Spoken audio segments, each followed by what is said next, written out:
Tutaq ki, bir universitet tələbəsidir. Sual verir ki, niyə oxuyursan ay bala? Deyir ki, istəyirəm ki, həkim ol. Bəs deyirsən ki, niyə həkim olasan? Deyir ki, yaxşı pul qazanır. Bəs niyə yaxşı pul qazanasan? Deyir ki, firavan yaşamaq üçün.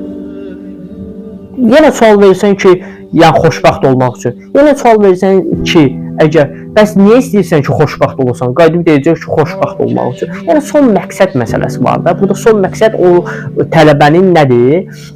Xoşbəxt olmaq. Sual versək ki, insana ki, məqsədin nədir? Yəni ali hədəf nədir? Son hədəf nədir? Allah'a, yəni belə deyəcək, Allah'ı dərk etmək. Dərk etmək nə mənada deyirəm? Yəni bizdə olan hüsuli elmi hüzuri elmə çevirmək.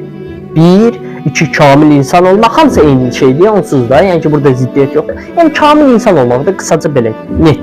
Yəni qayıdıb desələr ki, niyə kamil insan olmaq istəyirsən? Misal üçün.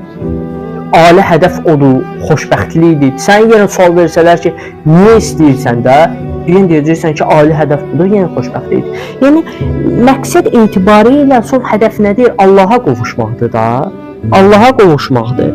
Allah dərgahına yaxınlaşmaqdır. Niyə? Çünki nicat buradadır. Nicat buradadır.